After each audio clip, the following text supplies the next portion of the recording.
February 11th, 2026. On February 12th, 1809, Nancy Hanks Lincoln gave birth to her second child, a son, Abraham. Abraham Lincoln grew up to become the nation's 16th president, leading the country from March 1861 until his assassination in April 1865, a little over a month into his second term. He piloted the country through the Civil War, preserving the concept of American democracy. It was a system that had never been fully realized, but that he still saw as the last best hope of Earth to prove that people could govern themselves. 77 years ago, he told an audience at Gettysburg, Pennsylvania in November 1863, our fathers brought forth on this continent a new nation, conceived in liberty and dedicated to the proposition that all men are created equal. Lincoln dated the founding of the nation from the Declaration of Independence rather than the Constitution, the document enslavers preferred because of that document's protection of property.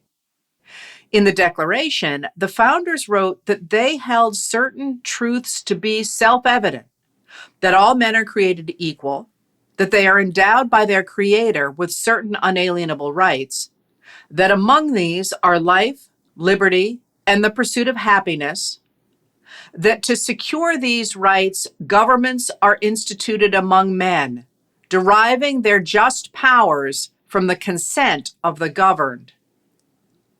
But in Lincoln's day, fabulously wealthy enslavers had gained control over the government and had begun to argue that the founders had gotten their worldview terribly wrong. They insisted that their system of human enslavement, which had enabled them to amass fortunes previously unimaginable, was the right one. Most people were dull drudges who must be led by their betters for their own good, Southern leaders said. As South Carolina Senator and enslaver James Henry Hammond put it, I repudiate as ridiculously absurd that much lauded but nowhere accredited dogma of Mr. Jefferson that all men are born equal.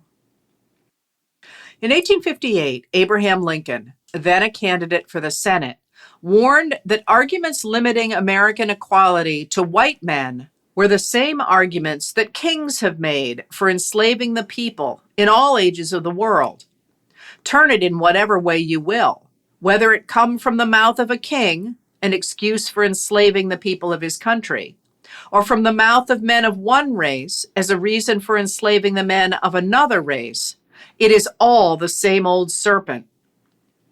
Either people, men in his day, were equal or they were not. Lincoln went on, I should like to know if taking this old Declaration of Independence, which declares that all men are equal upon principle, and making exceptions to it, where will it stop? Lincoln had thought deeply about the logic of equality. In his 1860 campaign biography, he permitted the biographer to identify 6 books that had influenced him. One was a book published in 1817 and wildly popular in the Midwest in the 1830s, Captain Riley's Narrative. The book was written by James Riley, and the full title of the book was An Authentic Narrative of the Loss of the American Brig Commerce, wrecked on the western coast of Africa in the month of August 1815, with the sufferings of her surviving officers and crew who were enslaved by the wandering Arabs on the great African desert or Sahara. The story was exactly what the title indicated, the tale of white men enslaved in Africa. In the 1850s, on a fragment of paper, Lincoln figured out the logic of a world that permitted the law to sort people into different places in a hierarchy, applying the reasoning he heard around him.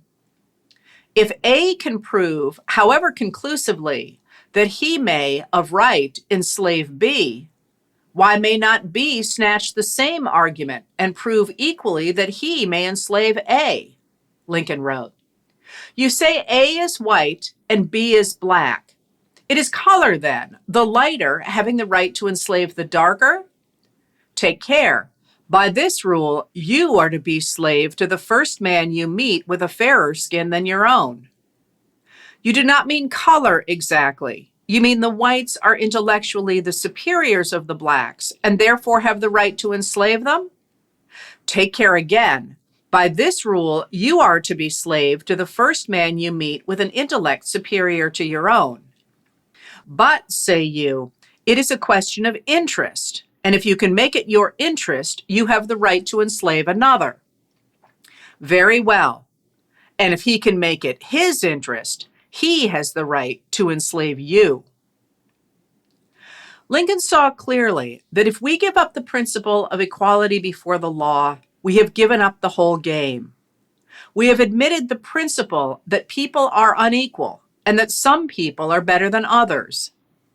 Once we have replaced the principle of equality with the idea that humans are unequal, we have granted approval to the idea of rulers and ruled. At that point, all any of us can do is to hope that no one in power decides that we belong in one of the lesser groups. In 1863, Lincoln reminded his audience at Gettysburg that the founders had created a nation dedicated to the proposition that all men are created equal. But it was no longer clear whether any nation so conceived and so dedicated can long endure.